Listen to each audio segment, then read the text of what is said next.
Culture Vulture 25th to 31st of May 2024. Welcome to Culture Vulture, your guide to the week's entertainment from an alternative standpoint. Highlights this week include Saturday Night Fever, which is often remembered for its disco music and dance scenes, but beneath the surface, delivers a gritty social commentary on the struggles of identity, class, and masculinity in 1970s Brooklyn. A Kill Zone, Inside Gaza, a powerful documentary that examines the toll of Israel's military campaign on Gaza, seen through the eyes of children, journalists, and doctors. And D-Day, Secrets of the Frontline Heroes, a compelling documentary that explores the stories of filmmakers who documented the D-Day landings during World War II. Selections and writing is by Pat Harrington and music is from Tim Bragg. Saturday the 25th of May, 2024. Doctor Who, for of 8:73 yards 6:50 p.m. BBC One.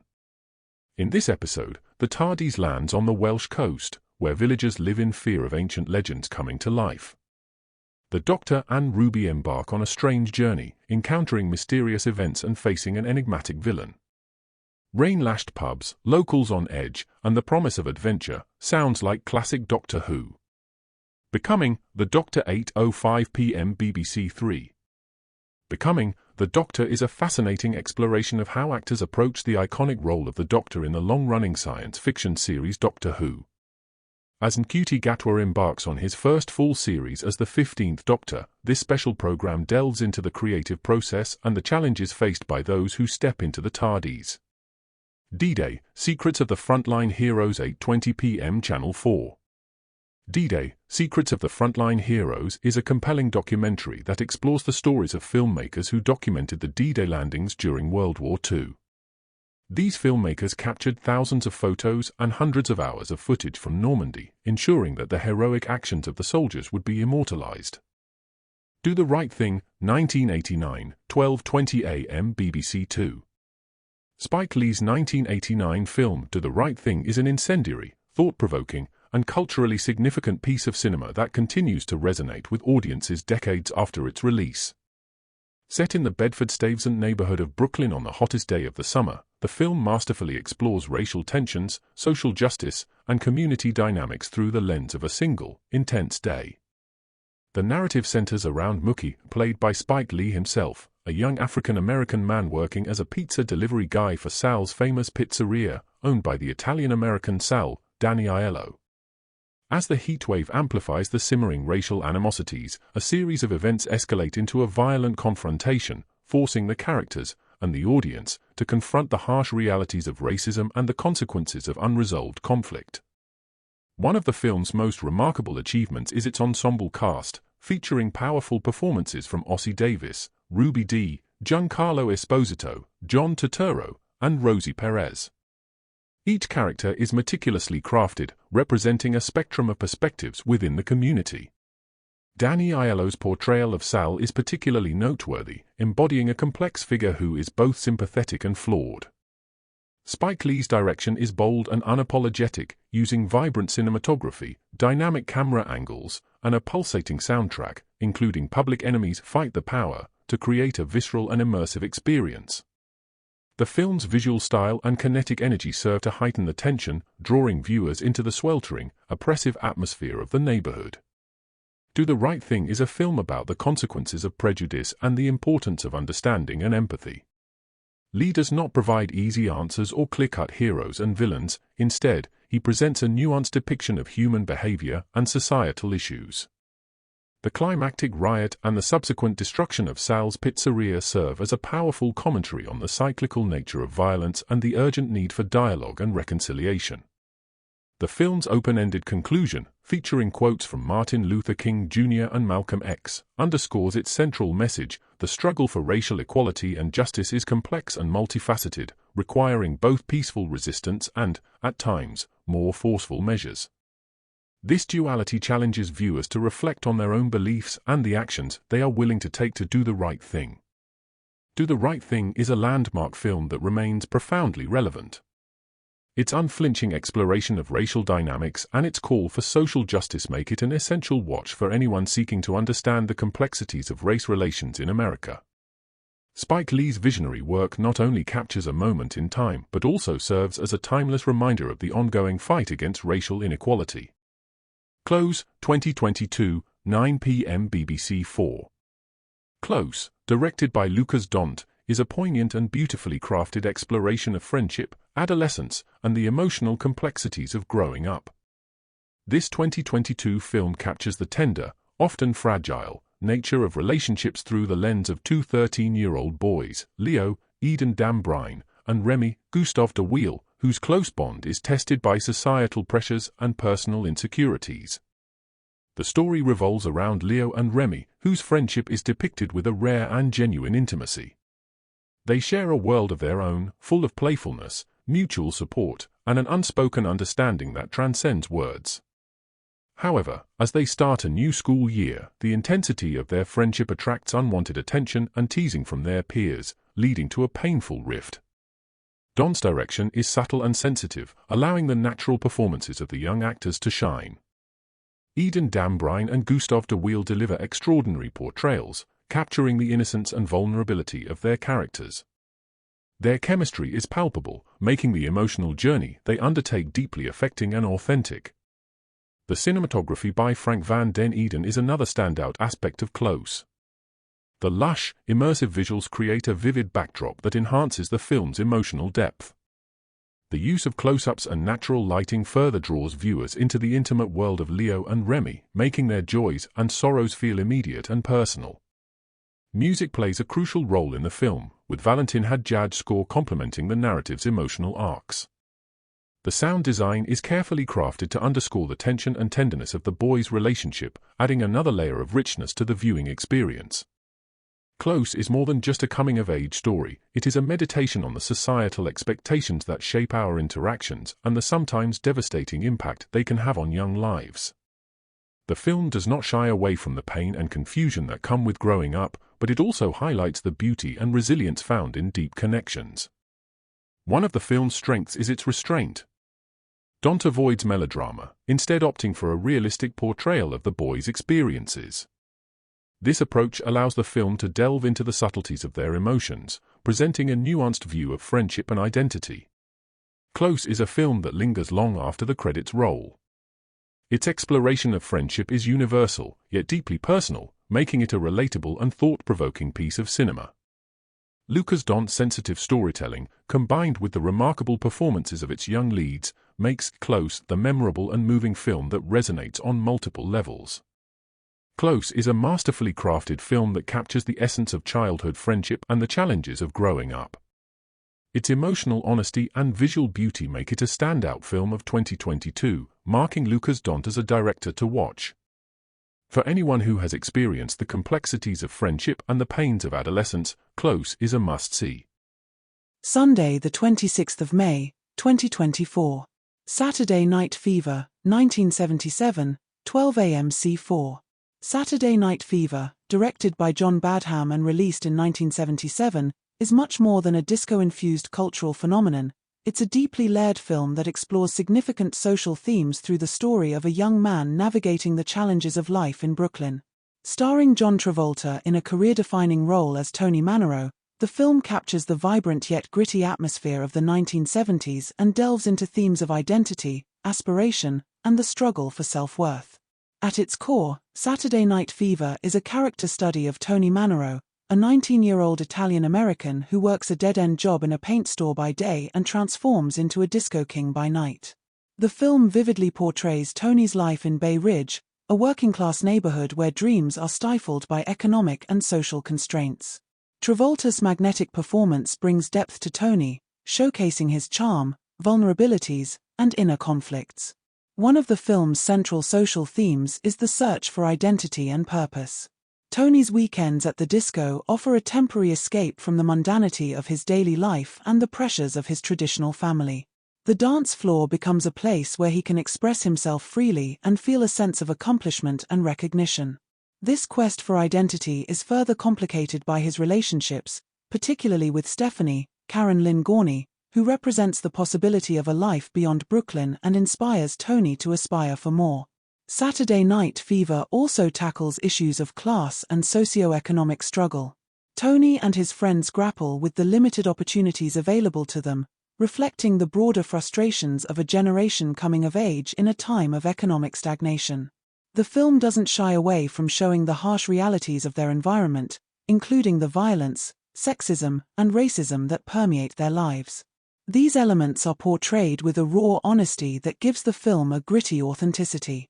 The theme of aspiration versus reality is poignantly depicted in Tony's interactions with Stephanie. She represents a different world, one of ambition and self-improvement, which starkly contrasts with Tony's more resigned acceptance of his lot in life. Their relationship highlights the tension between the desire to break free from one's circumstances and the fear of the unknown. Another significant social theme is the exploration of masculinity and the pressures it imposes. Tony's sense of self-worth is tied to his physicality and his prowess on the dance floor, a reflection of the hypermasculine culture of his peer group. The film critiques this narrow definition of masculinity, showing how it traps Tony and his friends in cycles of aggression and emotional repression. The soundtrack, featuring the Bee Gees' iconic hits, is integral to the film's impact, capturing the spirit of the disco era and enhancing the emotional resonance of Tony's journey. Songs like Staying Alive and Night Fever are more than just background music, they are anthems of resilience and the quest for a better life. In conclusion, Saturday Night Fever is a film that transcends its surface as a dance movie to offer a rich, multifaceted exploration of social themes. Through Tony Manero's story, the film delves into issues of identity, class, aspiration, and masculinity, painting a vivid picture of 1970s urban life. John Travolta's compelling performance, combined with John Badham's direction and the unforgettable soundtrack, makes Saturday Night Fever a powerful and enduring work that resonates with audiences beyond its era. Memento, 2000, 12:20 a.m. BBC Two. Christopher Nolan's Memento, 2000, is a mind-bending thriller that masterfully explores the intricacies of memory, identity, and revenge. Anchored by a compelling performance from Guy Pearce as Leonard Shelby, a man suffering from short-term memory loss, the film's unique narrative structure and innovative storytelling set it apart as a modern classic. Memento begins with an unforgettable opening scene, shown in reverse, which immediately immerses the audience in Leonard's disoriented perspective. Leonard's quest to find his wife's killer is complicated by his inability to form new memories, relying instead on Polaroid photographs, tattoos, and handwritten notes to piece together his fragmented reality. This non-linear narrative, moving backward in time, challenges viewers to piece together the story alongside Leonard, creating an engaging and immersive experience. Guy Pearce delivers a nuanced performance, capturing the vulnerability and determination of a man driven by grief and a desperate need for justice. His portrayal of Leonard is both sympathetic and complex, making the audience question the reliability of his perspective and the true nature of his quest. Pearce's performance is complemented by strong supporting roles, particularly from Joe Pantoliano as Teddy, a seemingly friendly but suspicious character, and Carrie-Anne Moss as Natalie, who has her own ambiguous motives. The film's structure is its most distinctive feature. Nolan deftly interweaves two timelines, one moving forward in black and white, depicting Leonard's interactions and discoveries, and the other moving backward in color, revealing the events leading up to the film's beginning. This dual narrative approach not only mirrors Leonard's disoriented experience but also creates a sense of suspense and intrigue, as each scene peels back another layer of the story. Cinematographer Wally Pfister's work is crucial in establishing the film's mood and tone. The contrasting visual styles of the two timelines enhance the narrative complexity, while the use of close-ups and fragmented shots reflect Leonard's fractured state of mind. David Julian's haunting score further amplifies the film's tension and emotional depth. Memento delves into profound themes, questioning the nature of memory and identity. It explores how our perceptions and recollections shape our reality, and how the human desire for closure and meaning can lead to self-deception. The film's ending is both shocking and thought-provoking, forcing viewers to reconsider everything they have seen and the reliability of Leonard's memories. Memento is a groundbreaking film that showcases Christopher Nolan's ingenuity as a storyteller and director. Its inventive narrative structure, combined with powerful performances and a deep exploration of memory and identity, makes it a captivating and intellectually stimulating experience. Memento is not just a thriller, it is a profound meditation on the fragility of the human mind and the elusive nature of truth. Monday the 27th of May, 2024. Dispatches, Killzone, Inside Gaza 9 p.m. Channel 4. Killzone, Inside Gaza is a powerful documentary that sheds light on the Israeli military assault on Gaza. The program, part of the Dispatches series, provides an unflinching look at the challenges and heartbreaking loss experienced during this conflict. The documentary presents the events through the eyes of children, journalists, and doctors, offering a unique perspective on the impact of war. It's a sobering exploration of the human cost and the resilience of those caught in the midst of violence. Tune in to gain a deeper understanding of the situation in Gaza and the lives affected by this conflict. Cumbrious Red Squirrels 9 p.m. BBC 4. Cumbrious Red Squirrels is a captivating documentary that follows these delightful creatures throughout the seasons, revealing the efforts of the dedicated individuals who work tirelessly to ensure their survival. In this educational film, you'll witness native red squirrels within the Lake District National Park in Cumbria. Scientists, rangers, conservationists, and locals all contribute their voices to protect and conserve this endangered species. If you're passionate about wildlife and want to learn more about the plight of these charming creatures, be sure to tune in. And don't worry if you miss the broadcast, it'll be available on BBC iPlayer shortly after airing. Hope and Glory, 1987, 10 p.m. BBC 2. John Borman's Hope and Glory, 1987, is a nostalgic yet incisive exploration of childhood during wartime, blending humor and poignancy to highlight the resilience of the human spirit amidst the chaos of World War II. Drawing from Borman's own experiences, the film offers a unique perspective on the home front, emphasizing the social and ethical themes of family, community, and the innocence of youth in the face of conflict. Set in London during the Blitz, the story unfolds through the eyes of young Billy Rohan, Sebastian Rice-Edwards, whose world is turned upside down by the war. As bombs rain down on the city, Billy and his family navigate the upheavals of daily life with remarkable adaptability and spirit. The film's opening scene, where Billy's family joyously greets the declaration of war, sets the tone for its exploration of how ordinary people find moments of joy and normalcy amidst the horrors of war. One of the central social themes in Hope and Glory is the resilience and adaptability of the family unit. Despite the constant threat of destruction, Billy's family remains a source of strength and stability. His mother, Grace, Sarah Miles, embodies this resilience, managing to maintain a semblance of normal life for her children while coping with the absence of her husband, Clive, David Heyman, who is off fighting. The film portrays the family as a microcosm of society, highlighting how people band together and support one another during times of crisis. The ethical themes in the film are subtly woven into the narrative, particularly through Billy's experiences and observations. The innocence of childhood serves as a poignant counterpoint to the surrounding violence and destruction. Billy's adventures, from playing in bombed-out ruins to forming bonds with other children, reflect a child's ability to find wonder and excitement even in the direst circumstances.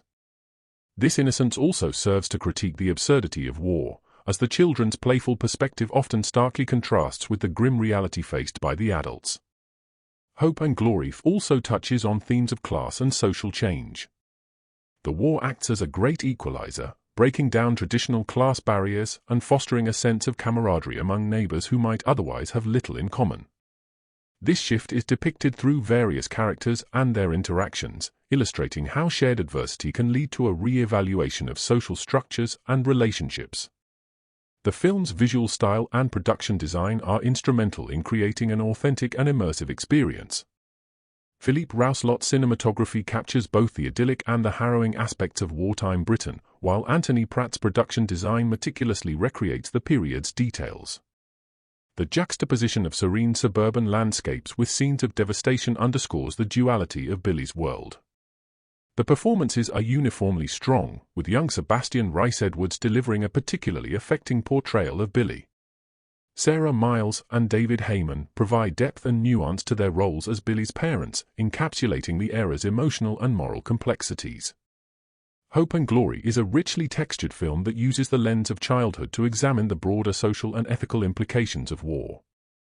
John Borman's personal connection to the material infuses the film with authenticity and heartfelt emotion, making it both a poignant coming-of-age story and a thought-provoking commentary on the human condition. By highlighting the resilience of family and the innocence of youth, Hope and Glory offers a unique and enduring perspective on one of history's darkest periods. Tuesday, the 28th of May, 2024. Blood on the Dance Floor, 9 p.m. BBC Two. The unsolved murder of Darren Bradshaw, a police officer, in 1997, shattered the gay scene in Belfast. Bradshaw was in the Parliament Bar, which at the time was the only gay bar in Belfast, when an unknown INLA gunman entered and shot him 3 times. The documentary investigates how DJs, drag queens, and dancers fought back against hate in the aftermath of this tragic event. Expect a powerful exploration of the intersection of sexuality and political conflict. The Pilgrimage of Gilbert and George, 9 p.m. Sky Arts. Gilbert and George have been at the forefront of British art for over half a century. Their unmistakable art is stark, urban, poetic, profoundly romantic, brutally realistic, and wholly visionary. From their very first public work as living sculptures, they have never failed to attract fascination, controversy, admiration, and shock. Their long and literal walk through life, often likened to a pilgrimage, is substantially unpacked in this documentary. Through multiple interviews and rare archival material, viewers gain a deep and captivating insight into their personal philosophy, a reflection that embraces their mantra of art for all. Born on the 4th of July, 1989, 9 p.m. Film 4. Born on the 4th of July, directed by Oliver Stone and based on the autobiography of Ron Kovic, is a searing exploration of the Vietnam War's profound impact on American society and the personal transformation of one man caught in its turbulent wake. The film's compelling narrative, combined with Tom Cruise's career-defining performance, delves deeply into themes of patriotism, disillusionment, and the quest for justice, making it a cornerstone of anti-war cinema.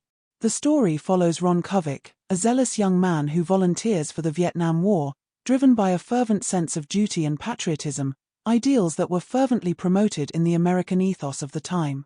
However, the brutal realities of war, the horrors witnessed on the battlefield, and the life-altering injury that leaves him paralyzed from the chest down, shatter his initial idealism. Kovic's journey from a gung-ho Marine to a paralyzed, disenfranchised veteran encapsulates the devastating physical and psychological toll of the Vietnam War on soldiers. Stone's direction is unflinching, portraying the visceral chaos of war with a raw intensity that underscores the film's anti-war message. The graphic battle scenes are not just a backdrop but a central component of the film's critique of the glorification of war. They serve to highlight the chasm between the romanticized vision of war perpetuated by society and its stark, brutal reality. Cruise's portrayal of Kovic is both passionate and poignant. His transformation from a proud soldier to a disillusioned and angry veteran is portrayed with a nuanced depth that captures the internal and external struggles faced by many Vietnam veterans.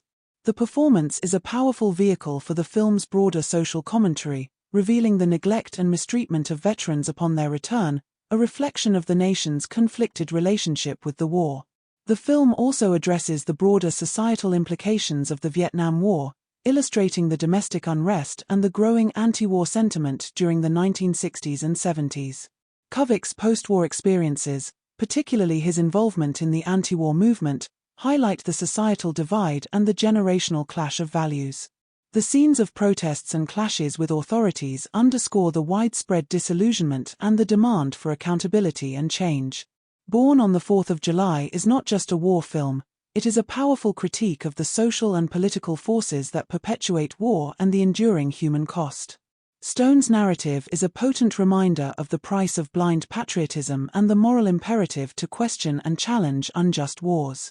The film remains a relevant and impactful examination of the Vietnam War's legacy and a testament to the resilience and activism of those who dared to speak out against it.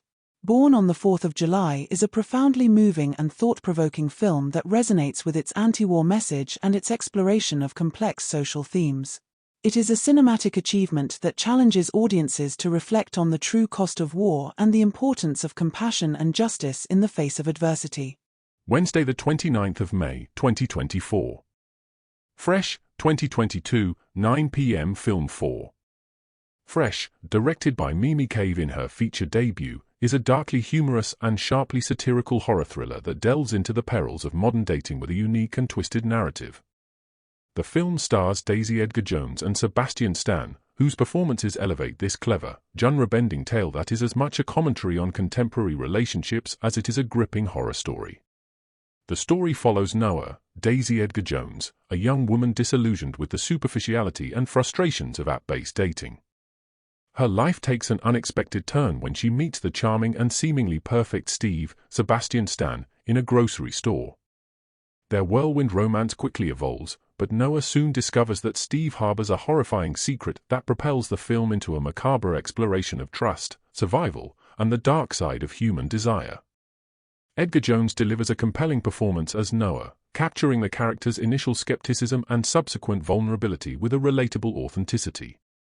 Her portrayal allows the audience to connect with Noah's plight, making her journey all the more harrowing. Sebastian Stan is equally captivating as Steve, skillfully blending charisma and menace in a role that subverts his usual on-screen persona. His performance brings a chilling unpredictability to the character, keeping viewers on edge as the story unfolds. Cave's direction is confident and stylish, adept balancing the film's shifting tones. Fresh oscillates between moments of dark comedy, romantic intrigue, and outright horror, maintaining a tense atmosphere throughout. The film's visual style, characterized by its vibrant color palette and inventive cinematography, enhances the unsettling narrative, creating a dissonance between the seemingly normal and the horrific that mirrors Noah's own experience. The screenplay, written by Lauren Kahn, is sharp and witty, laced with biting social commentary.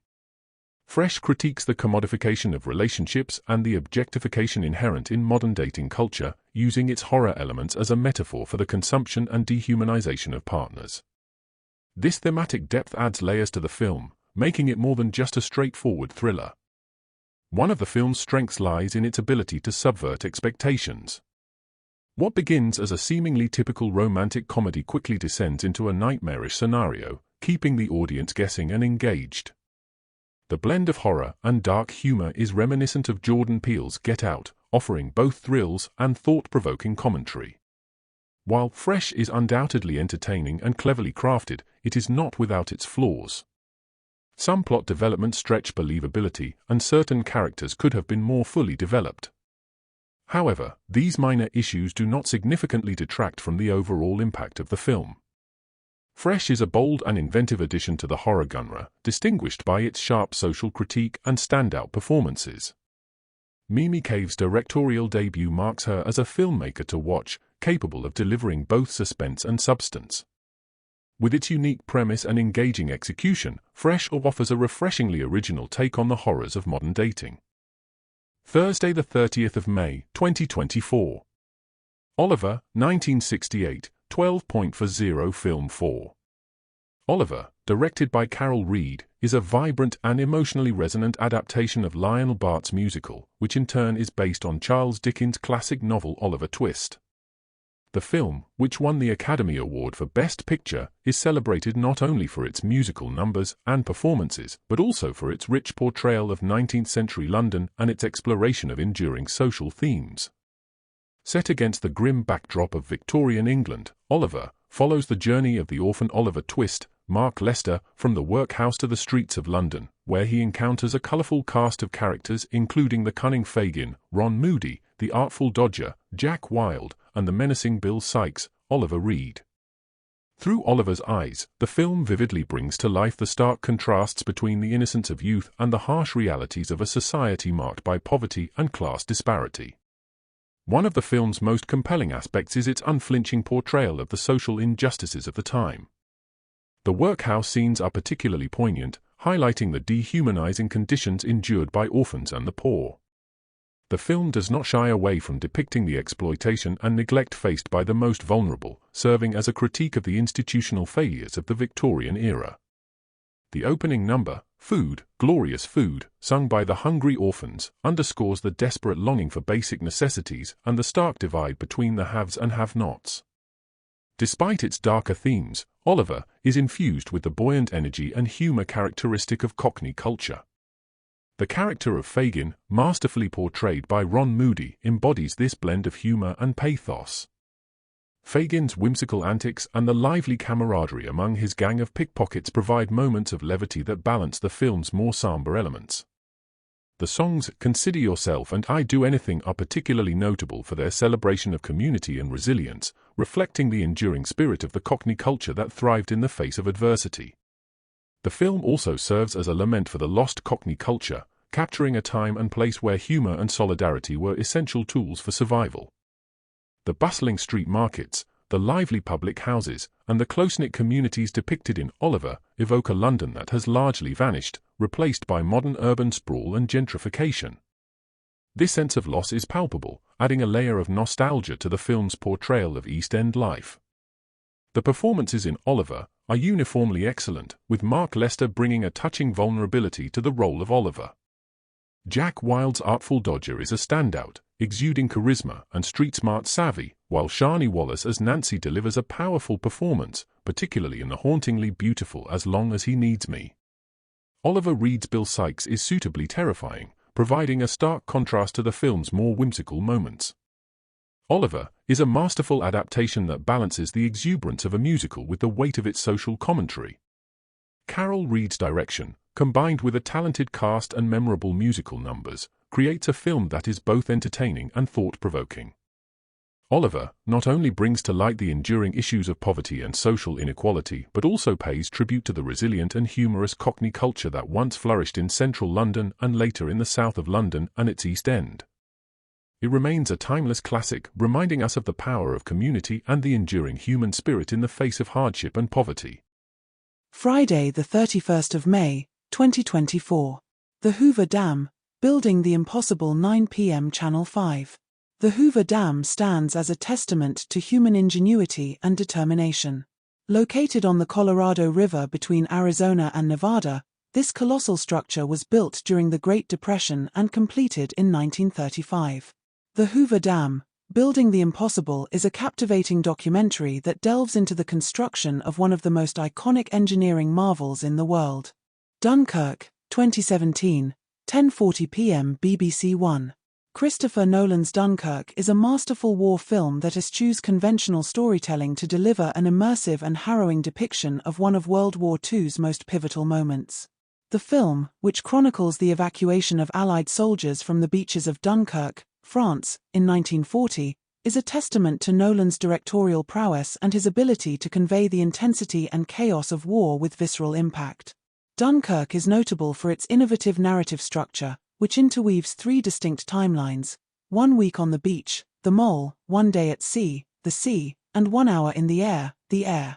This fragmented approach allows Nolan to build tension and suspense across different perspectives and timescales, ultimately converging in a powerful climax. The film's non-linear storytelling is a bold choice that pays off, creating a sense of urgency and highlighting the interconnectedness of the various efforts to rescue the stranded soldiers. The film's minimal dialogue and emphasis on visual storytelling are striking.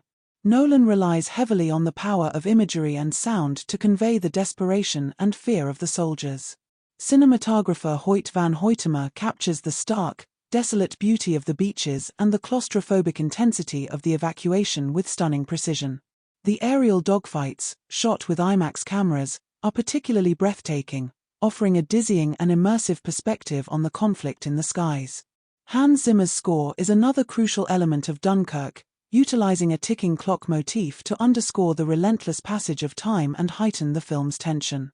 The music blends seamlessly with the sound design, where the roar of engines, the crack of gunfire, and the crashing of waves all contribute to the film's immersive atmosphere. This meticulous soundscape enhances the sense of immediacy and danger, pulling the audience into the soldiers' perilous situation. The performances in Dunkirk are understated yet powerful, with the ensemble cast delivering nuanced portrayals of individuals caught in the chaos of war. Fionn Whitehead, as the young soldier Tommy, embodies the vulnerability and determination of the men on the beach.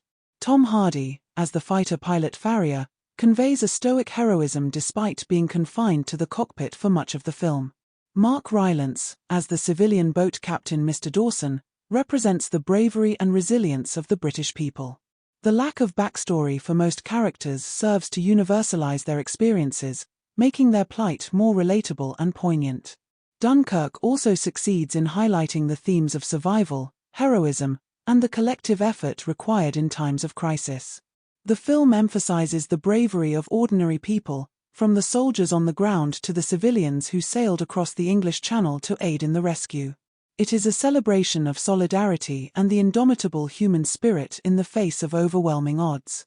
Dunkirk is a cinematic tour de force that redefines the war film genre through its innovative structure, stunning visuals, and masterful sound design.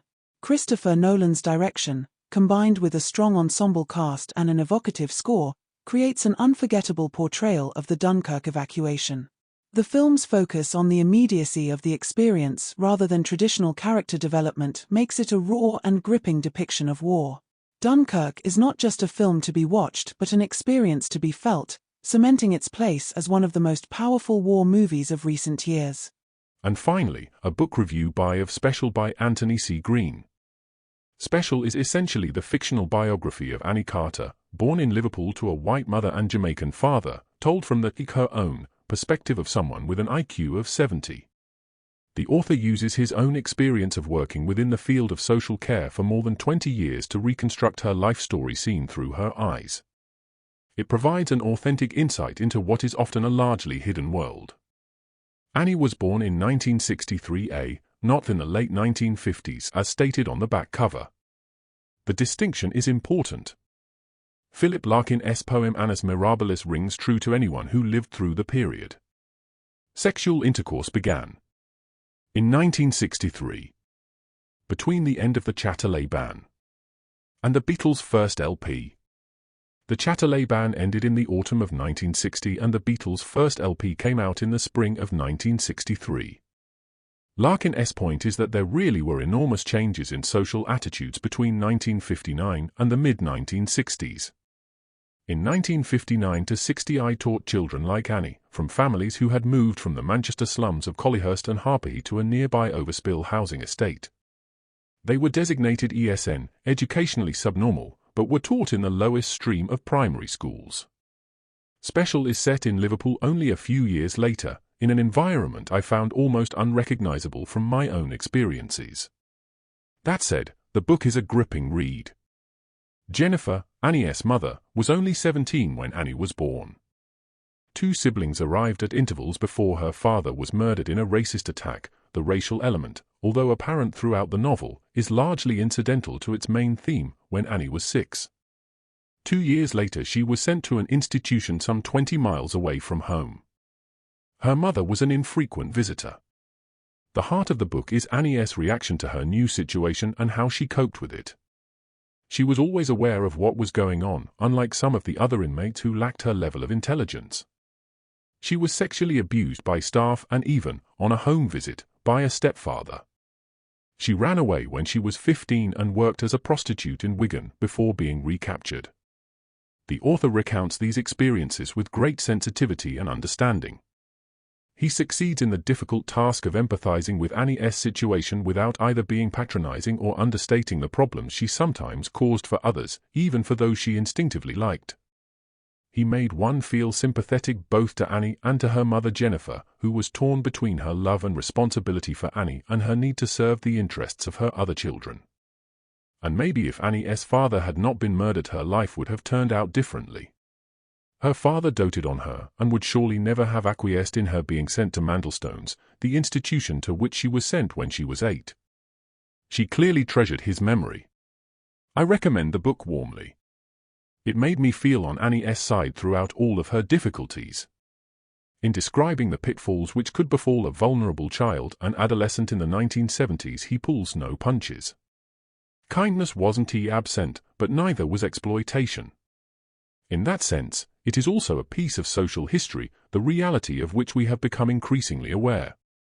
It also chronicles an increasingly progressive and humane approach on the part of the authorities. The prologue also serves as an epilogue and should be reread if its contents have been forgotten during the course of the book. Reviewed by Henry Falconer.